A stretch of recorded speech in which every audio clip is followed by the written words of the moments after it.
الحمد لله حمدا موافيا لنعمه مكافيا لمزيده والصلاة والسلام على سيد الأنبياء والمرسلين أما بعد فأعوذ بالله من الشيطان الرجيم بسم الله الرحمن الرحيم فمن شهد منكم الشهر فليصم صدق الله العظيم وقال النبي صلى الله عليه وسلم الصيام جنة ما لم يفرقها أو كما قال عليه الصلاة والتسليم وقال النبي صلى الله عليه وسلم ليس الذي في جوفه شيء من القرآن كالبيت الخرب أو كما قال عليه الصلاة والتسليم یا رب صلی وسلم دائما ابدا علی حبیبک خیر الخلق کلہم یا رب صلی وسلم دائما ابدا علی حبیبک خیر الخلق کلہم یا رب صلی وسلم دائما ابدا علی حبیبک خیر الخلق کلہم۔ بزرگان محترم، یہ رمضان المبارک کا دوسرا عشرہ بھی شروع ہو چکا ہے اور دوسرا جمعہ بھی ہے۔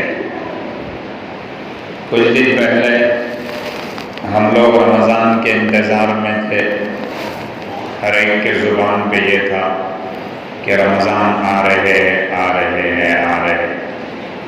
پھر رمضان شروع ہو گئے اور دیکھتے ہی دیکھتے اس کا ایک عشرہ مکمل ہو گیا، دوسرا عشرہ شروع ہو چکا ہے۔ وقت پانی کی طرح بہہ رہا ہے۔ یہ بھی قیامت کی نشانیوں میں سے ایک نشانی ہے۔ حدیث میں آتا ہے کہ قیامت کے قریب سال مہینوں کی طرح لگیں گے، مہینے ہفتوں کی طرح لگیں گے، ہفتے دنوں کی طرح لگیں گے، دن گھنٹوں کی طرح لگیں گے، گھنٹے منٹوں کی طرح لگیں گے، اور منٹ یہ سیکنڈ کی طرح لگے گا۔ کہ علامت قیامت میں سے چیزوں میں سے برکتیں اٹھا دی جائے گی۔ یہی وہ دور ہے کہ جو پانی وقت کی طرح بہہ رہا ہے۔ وقت ختم ہو جائے گا، میری اور آپ کی زندگی بھی ختم ہو جائے گی، لیکن جو اصل چیز سوچنے اور سمجھنے کی ہے وہ ایمان اور اعمال ہے۔ جو اللہ نے زندگی دے رکھی ہے اس کو قیمتی بنانا ہے، ان اوقات کو اچھے سے گزارنا ہے۔ یہ رمضان المبارک کا دوسرا جمعہ بھی ہے اور دوسرا عشرہ بھی ہے۔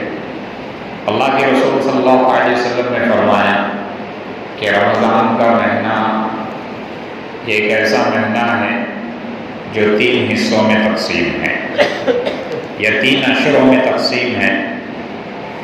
اولہ رحمت، اس کا پہلا عشرہ رحمت ہے۔ واوسطہ مغفرت، اس کا بیچ کا عشرہ یا دوسرا عشرہ مغفرت کا ہے۔ وآخرہ عتق من النار، اور اس کا تیسرا یعنی آخری عشرہ جہنم سے خلاصی کا ہے۔ گزشتہ جمعہ میں یہ بات ذکر کی گئی تھی کہ اللہ رب العزت نے یہ 3 عشرے اس وجہ سے بھی رکھے ہیں کہ عموماً لوگوں میں 3 قسم کے لوگ ہوتے ہیں۔ ایک تو وہ لوگ ہوتے ہیں کہ جن سے کبھی کبھار گناہ صغیرہ سرزد ہو جاتے ہیں، گناہ کبیرہ ان سے سرزد نہیں ہوتے۔ وہ اپنے نیک اعمال کی وجہ سے، اپنی نیک طبیعتوں اور نیک مزاج کی وجہ سے ہمیشہ اللہ کی رحمت کے مستحق ہوتے ہیں۔ اللہ کی رحمت ان کے حق میں اترتی رہتی ہے، جیسے اللہ والے ہیں، بزرگان دین ہیں، تو یہ ان کے لیے ہوتا ہے پہلا عشرہ کہ اللہ کی رحمتوں کو خوب لوٹتے ہیں۔ 11 مہینے بھی ان کے نیکیوں میں گزرتے ہیں، نیک اعمال میں گزرتے ہیں، تو یہ پہلا عشرہ انہی لوگوں کے لیے ہے۔ دوسرا عشرہ مغفرت کا ہے ان لوگوں کے لیے کہ جن سے 11 مہینے گناہ صغیرہ کہہ لو، گناہ کبیرہ کہہ لو، سرزد ہو جاتے ہیں۔ وہ کبھی توبہ کرتے ہیں، کبھی توبہ بھول جاتے ہیں، کبھی اللہ سے معافی مانگتے ہیں، کبھی بھول جاتے ہیں۔ تو کچھ گناہوں کی معافی ہو جاتی ہے، کچھ گناہوں کی باقی رہ جاتی ہے۔ تو رحمتیں تو اللہ کی طرف سے مل جاتی ہے، مغفرت کی ضرورت پڑتی ہے۔ تو دوسری یہ وہ جماعت ہے کہ دوسرے عشرے میں ان لوگوں کی مغفرت کر دی جاتی ہے۔ تیسرا عشرہ ہے عتق من النار، جہنم سے خلاصی، جہنم سے چھٹکارا۔ یہ ان لوگوں کے لیے ہوتا ہے کہ جو 11 مہینے گناہ کرتے ہوئے، گناہ پہ گناہ کرتے ہوئے اپنے آپ کو جہنم کے مستحق بنا دیتے ہیں۔ تو اللہ رب العزت اس تیسرے عشرے کی برکت سے یہ لوگ آخری عشرے میں توبہ کرتے ہیں، روزے کی وجہ سے، صدقات کی وجہ سے، زکوٰۃ نکالنے کی وجہ سے گناہ صغیرہ معاف ہوتے ہیں، گناہ کبیرہ معاف ہوتے ہیں، بچے کچے گناہ یہ اللہ سے توبہ کر کے معاف کرا دیتے ہیں، اور جہنم کے جو مستحق ہو چکے ہیں وہ استحقاق ختم کر دیتے ہیں۔ یعنی اللہ یہ تیسرا عشرہ ختم ہوتے ہوتے ان کے ہاتھ میں جہنم سے نجات کا پروانہ دے دیتا ہے۔ یہ 3 عشرے رمضان المبارک یہ اللہ رب العزت نے مجھے اور آپ کو اسی لیے عطا فرمایا ہے کہ برکتوں والا مہینہ ہے، یہ رحمتوں والا مہینہ ہے، یہ نصرتوں والا مہینہ ہے، یہ غم خواری کا مہینہ ہے، غریبوں کی مدد کرنے کا مہینہ ہے۔ اللہ رب العزت نے اس مہینے میں الگ الگ آفر رکھے ہیں، اس امت کے لیے الگ الگ خصوصیتیں رکھی ہے۔ روزے دار کے لیے الگ خصوصیت ہے، امتوں کے اس امت کے لیے الگ خصوصیت ہے۔ اللہ رب العزت نے اس مہینے میں اس امت کے لیے 5 تحفے عطا فرمائے ہیں۔ سب سے پہلا تحفہ یہ ہے اس مہینے میں اس امت کے لیے کہ اس امت کے روزے دار کی منہ کی بدبو اللہ کے نزدیک مشک سے زیادہ پسندیدہ ہے، مشک سے زیادہ محبوب ہے۔ روزہ رکھنے کی وجہ سے معدہ خالی ہو جاتا ہے، معدہ خالی ہونے کی وجہ سے اس کے جو بخارات ہیں وہ اوپر کی طرف اڑتے ہیں، پھر حلق کے راستے سے منہ سے آتے ہیں، نکلتے ہیں، تو بعض مرتبہ منہ سے بدبو آتی ہے۔ ظاہر سی بات ہے منہ سے بدبو آنے والی یہ کریہ معلوم ہوتی ہے، مکروہ ہوتی ہے، لیکن اللہ کے نزدیک یہ مشک سے زیادہ پسندیدہ ہے، کیونکہ دنیاوی اعتبار سے یہ اگرچہ بدبو ہے لیکن اخروی اعتبار سے، فرشتوں کے اعتبار سے، جو رحمت کے فرشتے آس پاس منڈلاتے رہتے ہیں ان کو خوشبو محسوس ہوتی ہے، اور اللہ کے نزدیک یہ مشک سے زیادہ پسندیدہ ہے۔ اسی لیے روزے میں مسواک بھی کر سکتے ہیں، احناف کے نزدیک مسواک کی جا سکتی ہے، روزے میں اخیر تک افطار تک بھی مسواک کر سکتے ہیں کوئی بھی وقت۔ البتہ شوافع کے نزدیک روزے میں مسواک نہ کرنا زیادہ بہتر ہے۔ ان کی وجہ یہ ہے کہ وہ یہ کہنا چاہتے ہیں یا دلیل یہ پیش کرتے ہیں کہ مسواک کی وجہ سے منہ کی بدبو ختم ہو جاتی ہے، منہ سے جو بو نکلتی ہے وہ ختم ہو جاتی ہے۔ اگر روزے دار مسواک کرے گا تو اس کی منہ کی بدبو ختم ہو جائے گی، جبکہ اللہ کے نزدیک مشک سے زیادہ پسندیدہ ہے۔ یہ امام شافعی رحمۃ اللہ علیہ کی دلیل ہے۔ لیکن ہم یہ کہتے ہیں کہ روزے دار کے منہ سے جو بدبو آتی ہے وہ اس کے منہ کی بدبو نہیں ہوتی، بلکہ معدہ خالی ہونے کی وجہ سے جو بخارات اوپر کی طرف اٹھتے ہیں اور معدے سے نکلتے ہیں منہ کے راستے سے، وہ اس کی بو ہوتی ہے، وہ اس ہیٹ اور گرمی کی بو ہوتی ہے، اس بخارات کی بو ہوتی ہے۔ لہذا روزے میں مسواک کیا جائے تو کوئی حرج کی بات نہیں، البتہ اتنا خیال رکھا جائے کہ مسواک کی جو دسیاں ہوتی ہے، چھوٹی چھوٹی کاڑیاں ہوتی ہے، وہ حلق کے راستے سے پیٹ میں نہ اترے، بس اس کا خیال رکھا جائے۔ بہرحال کہنے کا مطلب یہ ہے کہ اس امت کے لیے پہلا تحفہ ہے۔ دوسرا تحفہ یہ ہے کہ روزے دار کے لیے سمندر کی مچھلیاں تک دعائیں مغفرت کرتی ہے، روزے دار کی بخشش کے لیے۔ کیوں؟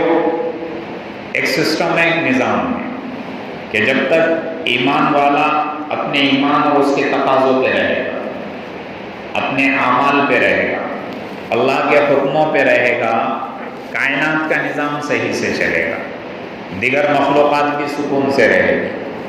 لیکن اگر مسلمان کا، مومن کا ایمان بگڑ جائے گا، اعمال بگڑ جائے گے، کائنات کا سسٹم اور نظام بگڑ جائے گا، تو دوسری مخلوقات بھی مصیبت میں آ جائے گی، پریشانی میں آ جائے گی۔ اس لیے سمندر کی مچھلیاں تک دعائیں مغفرت کرتی ہے کہ اللہ روزے دار کی مغفرت کر دے، اور اس کو جیسے 1 مہینہ ٹھیک رکھا 11 مہینے بھی ٹھیک رکھ دے۔ یہ تحفہ ہے۔ تیسرا تحفہ رمضان میں اس امت کے لیے سرکش شیاطین قید کر دیے جاتے ہیں۔ یہ اللہ کا کتنا بڑا احسان ہے۔ 11 مہینے شیاطین پیچھے رہتے ہیں، ایک تو نفس پیچھے رہتا ہے، شیاطین کے پیچھے رہنے کی وجہ سے 11 مہینے نہ جانے مجھ سے اور آپ سے کیسے کیسے گناہ سرزد ہو جاتے ہیں۔ 11 مہینے گناہوں میں گزرتے ہیں، حرام چیزوں میں گزرتے ہیں۔ اللہ رب العزت نے اس مہینے کی قدر ہو جائے، اس مہینے میں اس امت کی مغفرت ہو جائے، تو میرا اور آپ کا اتنا خیال رکھا ہے کہ بہکانے والے جتنے سرکش شیاطین ہیں پہلے سے اللہ رب العزت ان کو قید کر دیتے ہیں تاکہ ان کا زور ختم ہو جائے۔ تو ان کا زور ختم ہونے کی وجہ سے اس مہینے میں اور اس مہینے کی برکت سے ہم لوگوں سے وہ گناہ سرزد نہیں ہوتے، ہم لوگوں سے وہ گناہ نہیں ہوتے جو 11 مہینے ہوتے ہیں۔ اگر بڑا سے بڑا گناہ 11 مہینے میں اگر ہو جائے تو اس مہینے میں اس گناہ سے حفاظت ہو جاتی ہے۔ شرابی کبابی شراب پینے سے رک جاتے ہیں، جوا سٹہ کھیلنے والے جوا اور سٹہ سے رک جاتے ہیں، حرام کھانے والے حرام غذا سے رک جاتے ہیں۔ یہ اس مہینے کی برکت ہے اور سرکش شیاطین کو قید کرنے کی برکت ہے۔ یہ تحفہ ہے اس امت کے لیے۔ ایک چوتھا تحفہ اس امت کے لیے یہ ہے کہ جنت کو سجایا جاتا ہے، ہر دن ہر رات میں سجایا جاتا ہے اس امت کے روزے داروں کے لیے۔ یہ اکرام میں ہوتا ہے کہ روزے دار کو جو جنت ملے گی ان کی جنتوں کو سجایا جاتا ہے، ڈیکوریشن کیا جاتا ہے، اور فرشتے سجاتے ہیں، اللہ رب العزت سجاتے ہیں۔ یہ سب کس کے لیے ہو رہا ہے؟ یہ میرے اور آپ کے لیے ہو رہا ہے، روزے داروں کے لیے ہو رہا ہے۔ تو اس امت کے لیے اللہ نے یہ چوتھی خصوصیت اور چوتھا تحفہ بھی رکھا ہے۔ اور پانچواں تحفہ اس مہینے میں اللہ رب العزت نے یہ دیا ہے کہ رمضان کی راتوں میں اللہ مغفرت تو فرماتے ہی ہے، لیکن رمضان کی آخری رات میں، رمضان میں جتنے لوگوں کی مغفرت کی اتنے لوگوں کی ایک ساتھ مغفرت کر دیتے ہیں۔ رمضان کی آخری رات صحابہ نے پوچھا کیا یہ وہ صلہ ہے، وہ مزدوری ہے جو 30 روزے 29 روزے یا پورے روزے رکھنے کے بعد دی جاتی ہے؟ اللہ کے رسول صلی اللہ علیہ وسلم نے فرمایا کہ نہیں، یہ الگ تحفہ ہے، یہ اللہ رب العزت کا الگ انعام ہے، اور وہ رات کا انعام جسے لیلۃ الجائزہ کہتے ہیں وہ تو الگ ہی ہے۔ تو یہ 5 تحفے اللہ رب العزت نے اس امت کو دے رکھے ہیں تاکہ یہ امت رمضان المبارک کو پائے تو رمضان کی قدر کرے، رمضان کی اہمیت کو سمجھے، رمضان کی فضیلت کو سمجھے، اور اس کے روزوں کو رکھ کر رمضان کا حق ادا کر سکے۔ یہ اللہ رب العزت نے میرے اور آپ کے لیے رکھا ہے۔ حضرت جبرائیل علیہ السلام اللہ کے رسول صلی اللہ علیہ وسلم، ان کی روایت مشہور و معروف ہے کہ صحابہ فرماتے ہیں کہ ایک مرتبہ اللہ کے رسول صلی اللہ علیہ وسلم ممبر پر چڑھ رہے تھے، ممبر کی پہلی سیڑھی پر قدم رکھا تو آپ نے آمین کہا، دوسری پر رکھا پھر آمین کہا، تیسری پر رکھا پھر آمین کہا، جب آپ خطبے سے فارغ ہو گئے، نماز سے فارغ ہو گئے، تو صحابہ نے فرمایا کہ اللہ کے رسول صلی اللہ علیہ وسلم آج ایک نئی چیز دیکھنے ملی جو اس سے پہلے کبھی نہیں دیکھی، نہ کبھی سنی۔ جب آپ منبر پر چڑھ رہے تھے تو آپ اپنے زبان مبارک سے آمین آمین کہہ رہے تھے، اور آپ نے 3 مرتبہ یہ آمین کہا۔ اللہ کے رسول صلی اللہ علیہ وسلم نے فرمایا کہ جب میں منبر پہ چڑھنے لگا تو حضرت جبرائیل علیہ السلام آئے، اور انہوں نے 3 بد دعائیں کی، اور ہر بد دعا پہ میں نے آمین کہا۔ سب سے پہلی بد دعا یہ کی کہ ہلاک و برباد ہو جائے وہ شخص کہ جو رمضان المبارک کا مہینہ پائے اور اپنی مغفرت نہ کرائے۔ یہ حضرت جبرائیل بد دعا دے رہے ہیں، اللہ کے رسول صلی اللہ علیہ وسلم اس پر آمین کہہ رہے ہیں۔ تو یہ مغفرت کا جو نظام ہے اللہ رب العزت کا، شیاطین کو قید کر دینا اور روزے کو نافذ کر دینا اور یہ سارے تحفے عطا فرمانا، یہ میرے اور آپ کے لیے ہی ہے۔ اگر اس مہینے میں میں اور آپ اپنی مغفرت نہیں کرا سکے تو پھر 11 مہینے ہم کیا کر سکتے ہیں؟ اتنا مبارک مہینہ ہے، مغفرت کا عشرہ چل رہا ہے، ہم روزے رکھ کر اللہ کے حکموں کو پورا کر کے، آپ صلی اللہ علیہ وسلم کے طریقے پر چل کے، سنتوں کی پابندی کر کے ہم اپنی مغفرت نہیں کرا سکتے تو پھر ہم سے زیادہ بدنصیب انسان کون ہو سکتا ہے؟ تو اللہ کے رسول صلی اللہ علیہ وسلم نے آمین کہا۔ اللہ کا مقرب فرشتہ حضرت جبرائیل یہ بد دعا دے رہا ہے، اللہ کا مقرب اور محبوب نبی جو امام الانبیاء ہے، سید الانبیاء ہے، یہ اس پر آمین کہہ رہا ہے۔ پھر کہا کہ جب دوسری پائنتری اور دوسری سیڑھی پر چڑھنے لگا تو حضرت جبرائیل نے کہا، بد دعا دی، ہلاک و برباد ہو جائے وہ شخص کہ جس کے سامنے آپ کا تذکرہ ہو۔ پیارے حبیب محمد رسول اللہ صلی اللہ علیہ وسلم کا تذکرہ ہو اور وہ آپ پر درود نہ بھیجے۔ اللہ کے رسول صلی اللہ علیہ وسلم کا جہاں بھی اور جب بھی نام آ جائے تو ہماری زبان سے صلی اللہ علیہ وسلم نکلنا چاہیے، بآواز بلند نکلنا چاہیے، تاکہ ہم اپنے ضمیر کو احساس دلائیں کہ ہم نے درود بھیجا ہے۔ ہم حضرت جبرائیل کی بد دعا کے مستحق نہیں بن سکتے، ہم خود اپنے آپ کو احساس دلائیں۔ ہم اپنے ضمیر کو دنیا کرتے ہوئے مار دیے، ہم نے اپنے احساسوں کو دنیا کے راستوں سے ختم کر دیا۔ اللہ کے رسول صلی اللہ علیہ وسلم کا تذکرہ آ جائے، میں بار بار پیارے حبیب محمد رسول اللہ صلی اللہ علیہ وسلم کہہ رہا ہوں تو آپ زور سے صلی اللہ علیہ وسلم کہیں، یہ آپ کا ضمیر کہنا چاہیے۔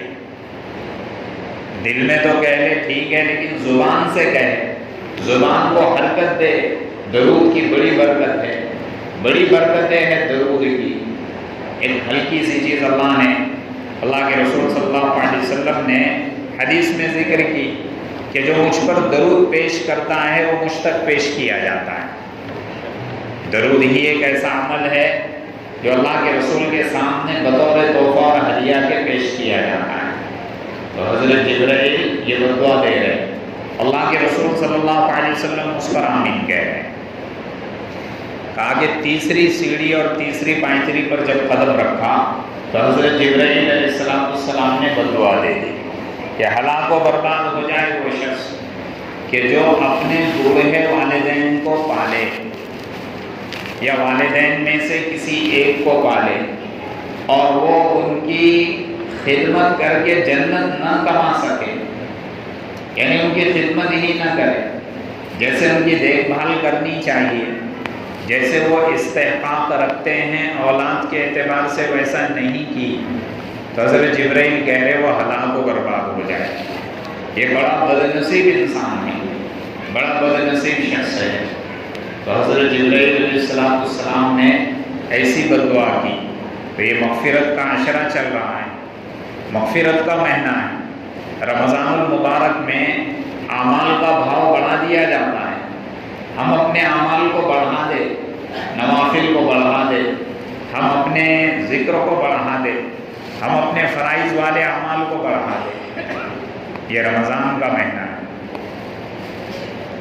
اس کے اندر کرنے کے کچھ کام ہیں۔ رمضان المبارک میں 5 کام کثرت سے کیا جائے۔ سب سے پہلا کام قرآن کریم کی تلاوت کی جائے، کثرت سے اس میں تلاوت کی جائے۔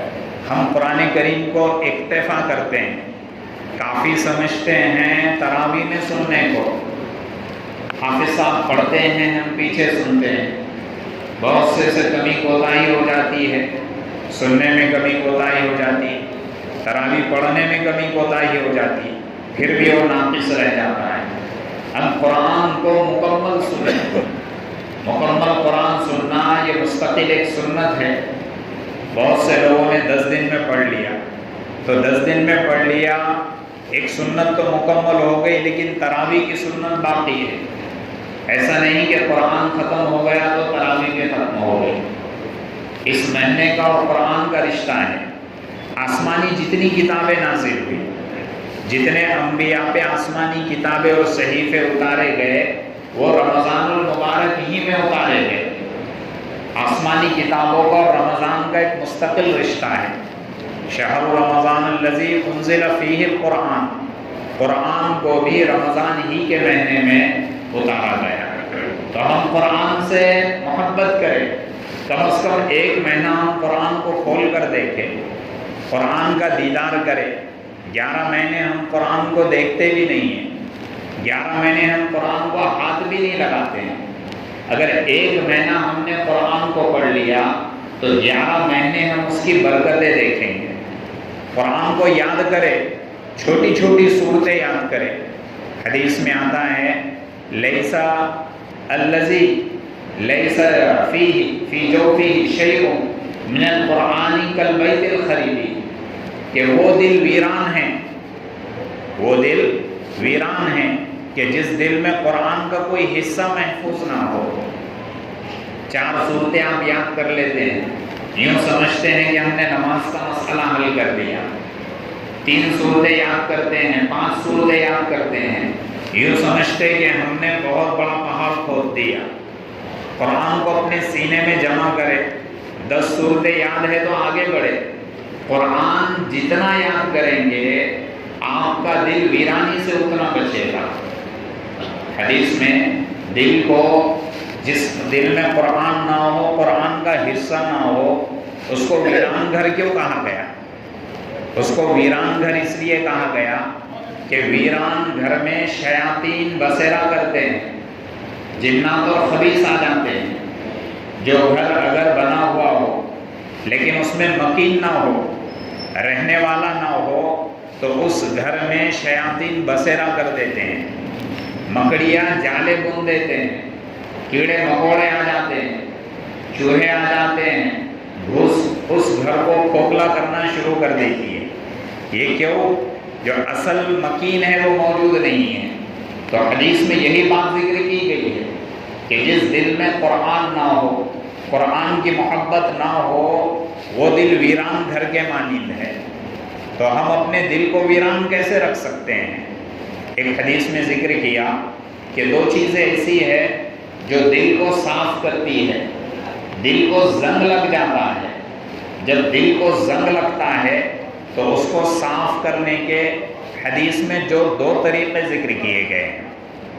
جیسے لوہا ہوتا ہے، اس کو زنگ لگتا ہے پانی لگنے کی وجہ سے، جب اس کو زنگ لگ جاتا ہے، اگر اس کی صفائی ستھرائی نہ کی جائے تو پھر وہ خراب ہو جاتا ہے۔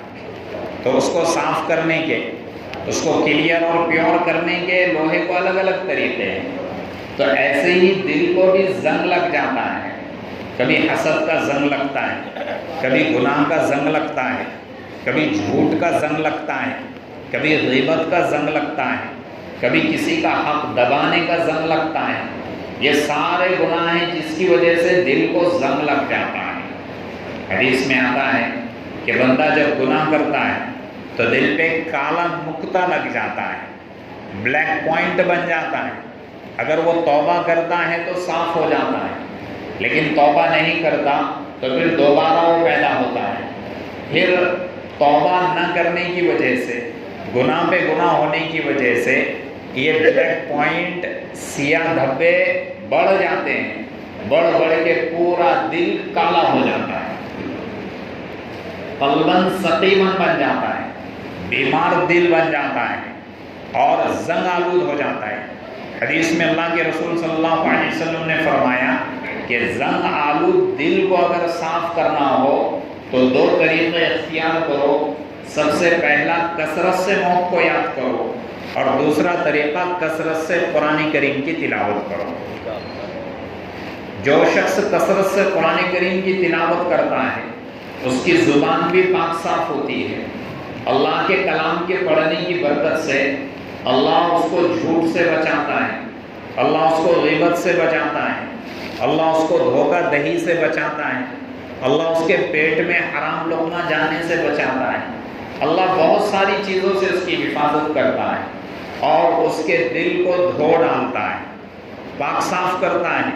یہ قرآن کریم کی برکت ہے کہ ہم اس مہینے میں قرآن کریم کثرت سے پڑھیں، ہم اپنی ذات کے لیے پڑھیں، اپنے مرحومین کے لیے پڑھیں، مرحومین کو بخشو، پڑھ کر بخشو، اپنے والدین کو بخشو، اپنے رشتہ داروں کو بخشو، امت مسلمہ کے جو مرحومین اللہ کی رحمت میں پہنچ چکے ہیں ان کو بخشو۔ آج ہم ان کو بخشیں گے، کل ہم کو بخشنے والا اللہ پیدا کرے گا، کل ہم لوگوں کو بخشنے والا اللہ پیدا کرے گا، اور بخشنے والے ایسا پیدا ہوگے کہ مرنے کے بعد ہم وہم و گمان بھی نہیں کریں گے، کہیں گے اللہ میں تو مر چکا ہوں لیکن میرے نام اعمال میں نیکیاں ڈھیر ساری کہاں سے آ رہی ہیں۔ اس لیے قرآن کریم کی تلاوت اس مہینے میں کثرت سے کرو۔ رمضان کا اور قرآن کا رشتہ ہے، مومن کا اور قرآن کا رشتہ ہے، جس نے قرآن سے محبت کی اللہ اس کو کامیاب کر دیتا ہے، جس نے قرآن سے رغبت پیدا کی اللہ اس کو کامیاب کر دیتا ہے۔ تو پہلا کام یہ کرنا ہے۔ دوسرا کام کثرت سے کلمہ طیبہ پڑھنا ہے، لا الہ الا اللہ کا ورد کرنا ہے، چلتے پھرتے لا الہ الا اللہ محمد رسول اللہ، لا الہ الا اللہ محمد رسول اللہ۔ اور تیسرا کام کثرت سے استغفار کرنا ہے، استغفر اللہ استغفر اللہ۔ جیسے کچھ لوگوں کی زبان پہ استغفار آتا ہے، یہ غلط ہے۔ ہم اللہ سے مغفرت بھی طلب کر رہے ہیں لیکن غلط بول کر رہے ہیں۔ ہم کلمات کو سیکھے، استغفر اللہ یہ صحیح کلمہ ہے، سب کہو ایک بات، استغفر اللہ استغفر اللہ۔ استغفار نہ کرو، اگر کسی کو کہنا ہے تو استغفار پڑھو نہ کہو، بلکہ کہو استغفار کرو۔ کیا کہو؟ استغفار۔ اور جب پڑھیں گے تو استغفر اللہ کیا پڑھیں گے؟ زور سے پڑھو، ہاں استغفر اللہ۔ استغفار چھوڑ دو، اللہ سے مغفرت صحیح راستے سے طلب کرو، صحیح الفاظ سے اللہ سے مغفرت طلب کرو۔ اس کی بہت زیادہ برکتیں ہیں، مستقل 2-3 جمعہ میں استغفار کی برکت پہ بیان کیا گیا، آپ کو سنایا گیا۔ تو ایک یہ کام کرنا ہے۔ چوتھا کام کرنا ہے جنت کی طلب کرنا ہے۔ یہ مہینے میں، اس مہینے میں جنت کو سجایا جاتا ہے۔ ہم کثرت سے اللہ سے جنت مانگے، اے اللہ جنت عطا فرما، اے اللہ جنت عطا فرما۔ اور جہنم سے پناہ مانگنی ہے۔ پانچواں یہ کام کرنا ہے کہ اللہ دوزخ سے حفاظت فرما۔ اللہم انی اسألک الجنہ واعوذ بک من النار، اے اللہ میں تجھ سے جنت کا سوال کرتا ہوں اور دوزخ سے پناہ مانگتا ہوں، مجھے دوزخ سے بچا دے۔ جو دوزخ سے بچا دیا گیا، فمن زحزح عن النار وادخل الجنہ فقد فاز، جس کو جہنم سے بچا دیا گیا اور جنت میں داخل کر دیا گیا، وہ شخص ہمیشہ ہمیشہ کے لیے کامیاب ہو گیا۔ تو اللہ نے رمضان میں اس امت کو 5 تحفے دیے تھے، وہ 5 تحفے ذکر کیے گئے، اور اس مہینے میں کرنے کے 5 کام کثرت سے ہیں۔ ان 5 کاموں کو آپ کے سامنے ذکر کیا گیا۔ اللہ رب العزت مجھے اور آپ کو عمل کرنے کی توفیق عطا فرمائے اور اس مہینے کی قدردانی نصیب فرمائے۔